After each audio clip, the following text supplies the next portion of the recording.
Hello అందరికి మీ అందరికి పాలకూర తెలిసే ఉంటుంది. మన వైపు దొరికే ఆంధ్ర తెలుగు వాళ్ళకి మనకి ఎక్కువ దొరికే ఆకుకూరల్లో ఒకటి పాలకూర. అయితే ఇక్కడ మేముంటున్న ఈ ప్లేస్ లో ఉత్తరాఖండ్ శ్రీనగర్ లో మాకైతే పాలకూర కొంచెం వెరైటీగా ఉంటుంది. సో మన సైడ్ ఉన్న పాలకూరలా కాకుండా కొంచెం డిఫరెంట్ గా ఉంటుంది. సో నేను చూపిస్తున్నాను కదా, ఇదన్నమాట ఇక్కడ దొరికే పాలకూర. దీనిని ఇక్కడ రావుకా పాలక్ అని అంటారంట.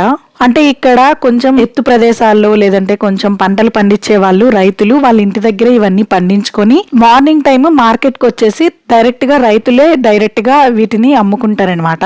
అందరం జనరల్ గా తినే పాలకూర కూడా ఇక్కడ దొరుకుతుంది, కాకపోతే చాలా తక్కువ దొరకడం, చాలా చాలా రేర్ గా దొరుకుతుంది. సో మాకైతే ఈ 2 months నుంచి కూడా మార్కెట్ కి ఎప్పుడు వెళ్ళినా పాలక్ అని అడిగితే ఇదే ఇస్తున్నారు. సో మేమైతే ఎందుకులే ఇది ఎలా ఉంటుందో ఏంటో ట్రై చేయడం అని ఇన్నాళ్ళు చెయ్యలేదు. కానీ మా చిట్టి తల్లికి స్కూల్లో జాయిన్ చేసాం ఫస్ట్ టైం. సో పెట్టే వాటిలో పాలకూర ఫస్ట్ ప్లేస్ లో ఉండాలని నేనైతే తీసుకొచ్చాను. ఈ ఆకులు షేప్ అయితే చూసేశారు కదా, మనం జనరల్ గా తినే పాలకూర షేప్ లో ఆ ఆకులు అయితే లేదు, కొంచెం డిఫరెంట్ గా ఉంది. ఒక బొప్పాయి చెట్టు ఆకు చిన్నగా ఉంటే ఎలా ఉంటుందో అలా ఉంది, కానీ స్టెమ్స్ మాత్రం పింక్ కలర్ లోనే ఉన్నాయి మన సైడ్ లాగానే. సో నేనైతే ఈ వెరైటీ పాలకూరతో ఈ రోజు ఒక మంచి రెసిపీ అయితే చేసేసాను.